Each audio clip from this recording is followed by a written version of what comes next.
Beirute bombardeada mais uma vez. Isso aconteceu muito nos últimos 50 anos. Aconteceu quando da ocupação de parte do território libanês pela Síria, depois de parte do território libanês por Israel. Depois disso, já sem ocupações, mas com bombardeios. E hoje, a capital dos libaneses foi mais uma vez atingida. O país que há décadas e décadas era chamado por europeus, norte-americanos, latino-americanos, de a Suíça do Oriente Próximo, né? O Líbano está mergulhado em problemas, inclusive internos, problemas políticos, a dificuldade de ter uma presidência estável. A Constituição libanesa ela é sectária, não no sentido pejorativo de sectário, mas no sentido exato da palavra, porque a Constituição determina que o presidente tem de ser um cristão maronita, o primeiro-ministro tem de ser um muçulmano sunita e o chefe do parlamento um muçulmano xiita.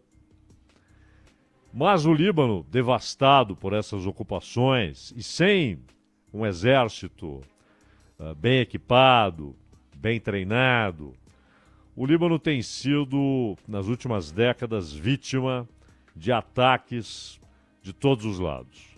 E hoje houve esse bombardeio a Beirute. Claro, parte do noticiário reproduz aquilo que a propaganda de Netanyahu espalha. Israel fez um ataque ao Hezbollah. Não. Israel fez um ataque a Beirute. O alvo era o Hezbollah? Não tenho dúvidas. Mas o ataque foi a Beirute. Prédios desabaram, atingidos por bombas. E o número inicial, 12 pessoas morreram. Israel diz que 10 eram do Hezbollah. Mas aí já há um desencontro. Primeiro, o número é maior, porque há corpos sob os escombros. E a remoção será lenta, cuidadosa, não é fácil. Segundo, o relato inicial dava conta de 5 crianças mortas. Então, ainda há muita desinformação a respeito do que aconteceu nesta sexta-feira. O alvo era o Hezbollah? Não tenho dúvida.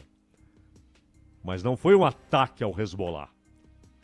Não foi um ataque a unidades militares do Hezbollah postadas na fronteira sul do Líbano,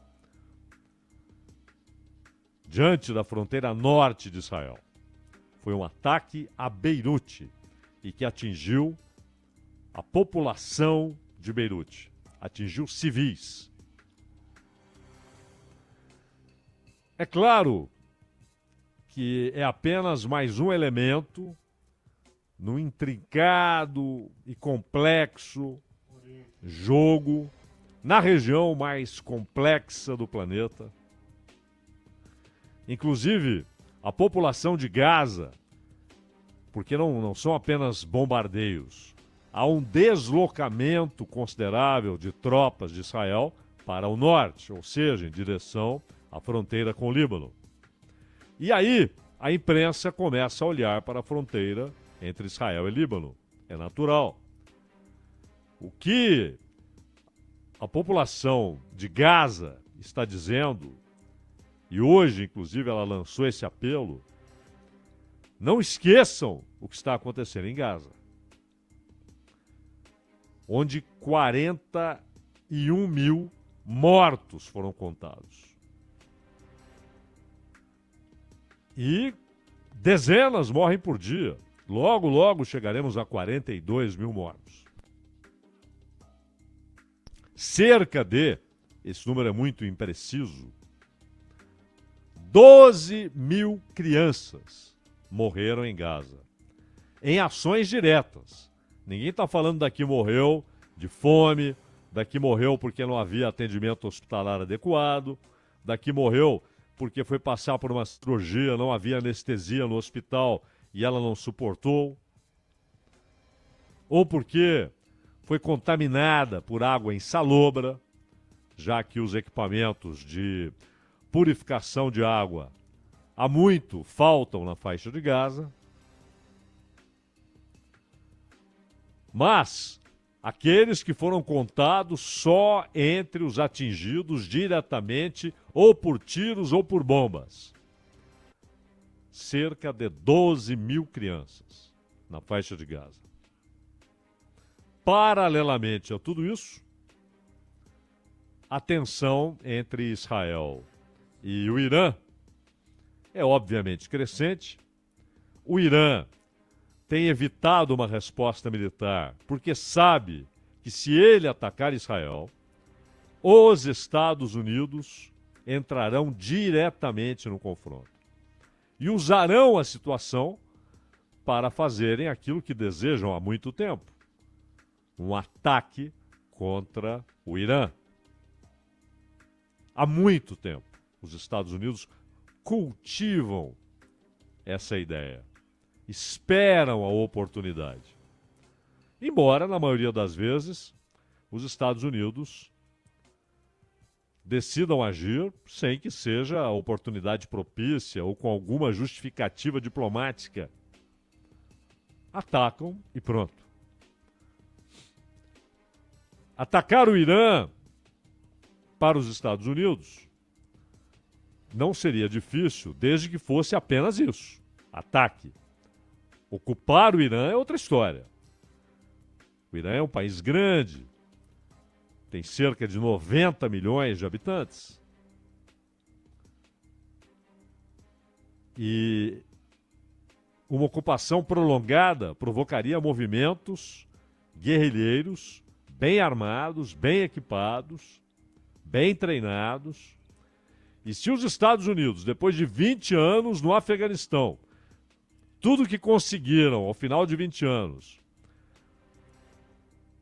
foi ter controle da área de embaixadas e da estrada que liga Cabul ao aeroporto internacional e saíram do Afeganistão com o rabo entre as pernas, ocupar o Irã seria, obviamente, muito mais difícil. E os riscos de mais uma derrota militar seriam imensos. Outra coisa é atacar com mísseis. Aí, para os Estados Unidos, é uma brincadeira. Mísseis de precisão, bombardeios, mísseis lançados desde embarcações.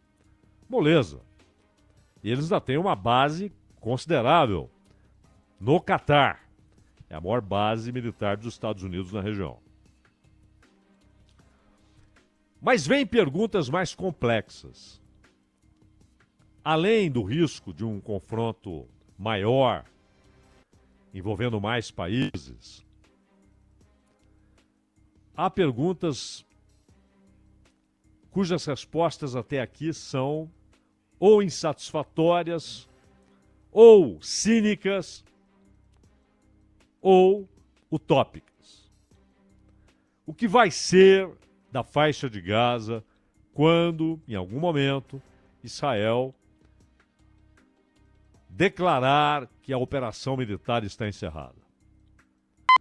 Sim, não é guerra. Aquilo não é guerra. Não são dois exércitos se enfrentando. Aquilo é um massacre. Ah, mas o Hamas é uma organização terrorista. O problema é que o ataque ao Hamas, direto ao Hamas, ele virou um efeito colateral. A maior parte das ações desabou sobre a população civil da faixa de Gaza. Quando a gente fala em 41 mil mortos, considerando a proporção da população de Gaza, numa comparação com a população brasileira, seria como se tiros e bombas matassem, em menos de um ano, cerca de 4 milhões de brasileiros. 4 milhões de brasileiros. Essa é a proporção. Dos 41 mil, indo para 42 mil mortos na faixa de Gaza. E mais, como crianças e mulheres formam a maioria dos mortos, você está matando o futuro. Não é por acaso. Você está matando o futuro. Matando mulheres e crianças. É o futuro dos árabes da faixa de Gaza que está sendo devastado. E há a Cisjordânia, maior do que Gaza, com população maior do que Gaza, só 20%. E na prática, nem mesmo essa área, mas oficialmente 20% da Cisjordânia sob controle da Autoridade Nacional Palestina. 20% administração civil da Autoridade Nacional Palestina, administração militar de Israel. E 60% controle total de Israel e expansão das colônias. Inclusive em direção à terra dos árabes que vivem na Cisjordânia. Ora, de Gaza, e o gabinete israelense se divide. Você tem no gabinete de Netanyahu, você tem um sujeito como o Smotrich, Bezalel Smotrich, ministro das Finanças de Israel, que em 17 lançou a sua doutrina. Qual é a doutrina de Smotrich? Ele diz que a existência dos palestinos ali é um risco existencial para Israel. Ele não fala em 2 estados, em um estado. Ele fala ou em migração forçada ou em eliminação. E esse sujeito, que é capaz de propor algo tão cretino, não apenas é ministro das Finanças, ele é um dos responsáveis pela gestão do governo israelense na Cisjordânia. Você tem, por outro lado, o Yoav Gallant, ministro da Defesa, que já discordou diversas vezes de posições e de decisões do governo Netanyahu.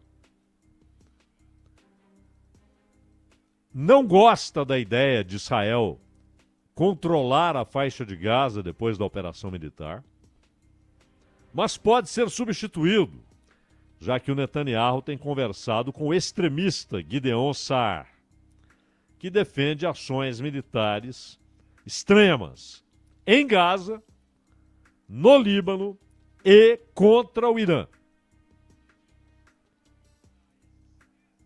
Político, veterano, Gideon Saar. Há muito tempo está ali num gabinete, no outro, muda de partido, mas está sempre próximo. Hoje é membro do Knesset, o parlamento israelense. Nenhum desses 2 povos, israelitas e árabes, chegaram à região de paraquedas. Nenhum deles chegou lá há 10 anos, 20 anos, 30 anos. Eles estavam lá há cerca de 4.000 anos. E têm a mesma origem. Abraão foi pai de Ismael. Ismael é o pai dos árabes. De Ismael nasce o povo árabe. Depois, outro filho de Abraão, Isaac, que é pai de Jacó, aquele que se torna Israel. E é pai das 12 tribos de Israel. Então é a mesma origem. E durante a maior parte desse longo tempo, não foram inimigos. Israel enfrentava os moabitas, os filisteus, os assírios, os sírios, os caldeus, os diversos povos cananeus, inclusive aqueles que estavam em Jerusalém, os jebuseus, vencidos por Davi, isso há 3.000 anos. Mas os confrontos com os árabes eram muito, muito, muito ocasionais. E depois do advento do Islã, no 7º século da nossa era, então, depois disso, também houve vários momentos em que, inclusive, os judeus foram protegidos por muçulmanos que tinham controle de cidades na região. Não era um confronto permanente, incontornável, irreversível, irremediável, nada disso. Mas, nos últimos 76 anos, é só o que se vê. Claro, houve acordos com o Egito, aliás, acordo que levou ao assassinato de Anwar Sadat. Houve acordo com a Jordânia. Recentemente, o Tratado Abraão, que foi promovido pelo Trump e que levou à aproximação de Israel com Emirados Árabes, Bahrein e a possibilidade de um acordo com a Arábia Saudita, o que seria uma mudança radical nas relações diplomáticas na região. Mas há 3 grandes obstáculos. E eles não são contornáveis. Não dá para dizer, não, vamos fazer de conta que não estão aí. É preciso enfrentá-los. Não dá para contorná-los. São pedras imensas. Ou você remove ou você não passa. Contornar não dá. E a primeira delas é o fato de que o governo de Israel tem sido uma espécie de ponta de lança de interesses dos Estados Unidos. O que contraria grande parte da população de Israel. Porque o governo de Israel não é Israel. O governo de Israel, menos ainda, é o povo judeu. Grande parte dos judeus pelo mundo abomina as ações de seus diversos governos, não só Netanyahu. Netanyahu é o que ficou mais tempo desde a refundação de Israel. E há figuras históricas, como Ben Gurion, o fundador, ou refundador. Mas o governo não é o povo de Israel. E muitas vezes o governo tem adotado, em nome do Estado de Israel, que tenta ser a expressão do povo, mas contraria grande parte da sociedade, tanto que as manifestações são diuturnas contra ações e posições do governo, é que ninguém consegue ter mais de 35%. Então quem tem um pouquinho mais busca fazer ali coalizões. Só governo de coalizões são viáveis. Para você ter 61 cadeiras, pelo menos, no parlamento, são 120, para você ter uma maioria. Agora, esse é o primeiro obstáculo. E ao representar, ao ser ponta de lança dos interesses e da política e da geopolítica dos Estados Unidos, os atritos com os outros povos da região, não só árabes, mas também os persas do Irã, e mais distante, os afegãos, os paquistaneses, aqueles que formam de fato o Oriente Médio, porque o Oriente Médio é Irã, Paquistão e Afeganistão. Israel, Iraque, Síria, Arábia Saudita, Emirados Árabes, Líbano. Isso é o Oriente Próximo. Mas o confronto chega ao Oriente Médio, até porque o Irã faz parte do Oriente Médio. Ou seja, o confronto ultrapassa o Eufrates. e tem muito a ver com essa atitude de ponta de lança, atitude que significa fartos financiamentos e armamento à vontade. Segundo ponto, o retorno dos palestinos. A diáspora, o retorno da diáspora. Israel considera inegociável, porque considera que abrir a diáspora seria desequilibrar o equilíbrio demográfico e tiraria de Israel a condição de Estado nacional judeu. E para os palestinos é uma questão também negociável, porque são os netos, bisnetos daqueles que foram expulsos de suas terras. Em 48 e também em 67, em 73. Nas guerras que houve. E, por outro lado, a questão mais delicada, que é Jerusalém. Para os árabes, ou particularmente para os muçulmanos, porque você tem árabe cristão, mas para os árabes muçulmanos, ela é Al-Quds, a santa, e deve ser a capital de um futuro Estado palestino. Para Israel, Jerusalém é sua capital indivisível.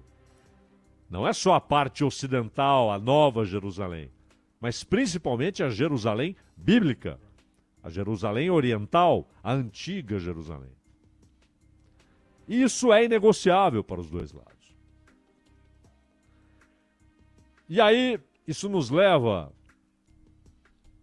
à conclusão de que a história de dois estados virou um mantra. Pergunte ao Lula, ao Xi Jinping, ao Biden, pergunte a Meloni, pergunte ao Milei, pergunte ao Macron. Qual a solução? E todos vão repetir o mantra. Dois estados. Convivendo lado a lado pacificamente. Esse trem passou. Partiu. Não está mais na estação. O que ainda é possível, mas hoje é irrealizável, é um Estado. Porém, um Estado sem conotação de ser um Estado nacional judaico. Seria um Estado de Israel, com árabes e israelenses, com os mesmíssimos direitos, cada cidadão um voto, os mesmos direitos civis, todos sujeitos à mesmíssima lei e com a possibilidade natural de ter representação e até maioria no parlamento. Hoje os árabes têm partido, têm representação no parlamento, mas não os árabes de Gaza.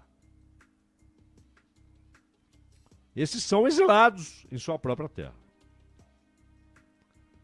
E estamos falando ali de 2.400.000. Então, esses obstáculos são imensos, dificilmente serão removidos e é preciso realismo. O cenário e o horizonte, o cenário atual e o horizonte, aquilo que dá para enxergarmos, é de intensificação desses conflitos, com alguns momentos de temperatura mais baixa, mas no geral com confrontos acumulados, com ressentimentos e ódios acumulados, e produzindo e provocando novas explosões de fúria e de guerra e de matança, meu caro Cristiano Panvec.